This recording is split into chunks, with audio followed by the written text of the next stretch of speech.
በሶሻል ሚዲያ ላይ ደቡብ ኮሪያ ውስጥ ወፍራም መሆን በሕግ የተከለከለ ነው ወይም ወፍራም ሰዎችን የሚቀጣ ሕግ አለ የሚሉ ወሬዎችን ሰምታችሁ ታውቃላችሁ? እውነታው ምንድነው? አዎ፣ በደቡብ ኮሪያ ሕገ መንግስት ውስጥ ወፍራም የሆነ ሰው ይታሰራል የሚል የተጻፈ የወንጀል ሕግ ባይኖርም በተግባር ግን በዛ ህብረተሰብ ውስጥ ወፍራም ሆኖ መኖር ልክ እንደ ትልቅ ወንጀልና ነውር ይቆጠራል።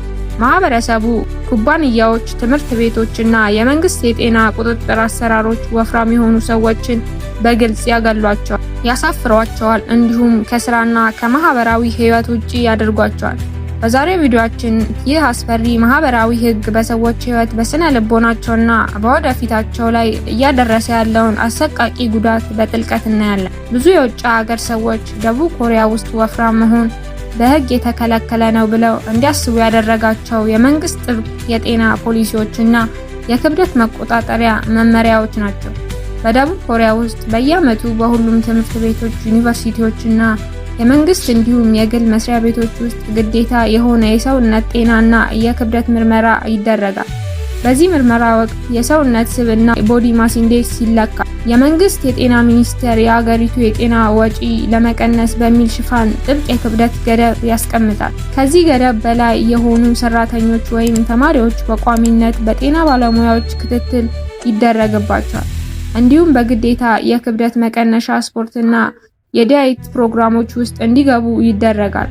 ምንም እንኳን መንግስት ይህንን የሚያደርገው ለጤና ነው ቢልም ማህበረሰቡ ግን ይህንን እንደ ኦፊሴላዊ የክብደት ገደብ ህግ አድርጎ ነው የሚወስደው።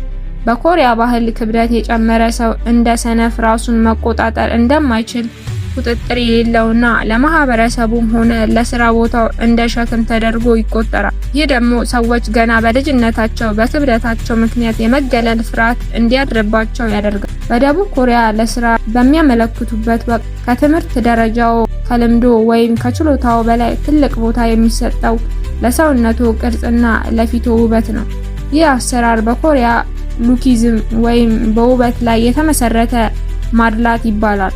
በደቡብ ኮሪያ ኩባንያዎች ለስራ ማመልከቻ ሲቪ ሲቀበሉ አብዛኛውን ጊዜ የሙሉ ሰውነት ፎቶግራፍ፣ የቁመትና የክብደት መጠን በግልጽ እንዲሞላ ይጠይቃሉ።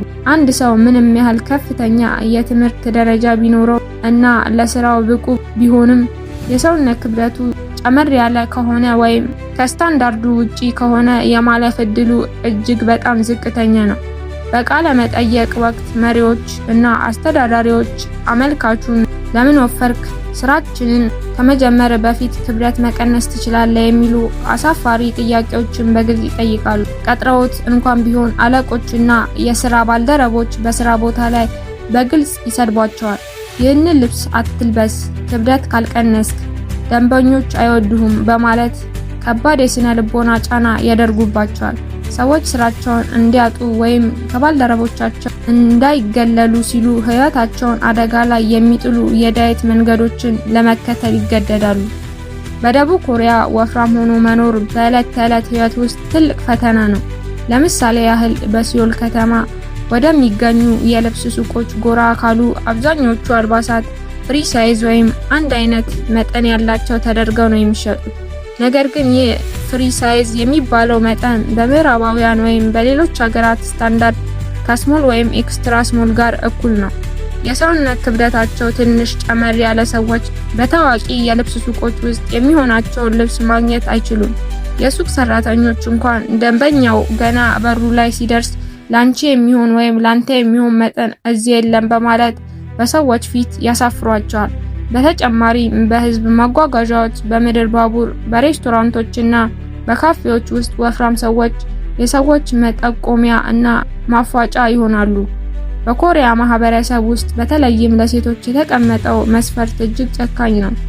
አንዲት ሴት ቁመቷ ምንም ያህል ቢሆን ክብደቷ ከ50 ኪሎ ግራም በላይ ከሆነ በማህበረሰቡ ዘንድ እንደ ወፍራም ትቆጠራለች። ይህ ደግሞ በሴቶች ላይ የማይነሳ የዕለት ተዕለት ጭንቀት ፈጥሯል። ይህንን ህብረተሰባዊ መገለልና ስድብ ለመሸሽ ሲሉ ሚሊዮኖች የኮሪያ ወጣቶች እጅግ አደገኛና ህይወትን ለአደጋ የሚያደርጉ የክብደት መቀነሻ ዘዴዎችን ይከተላሉ።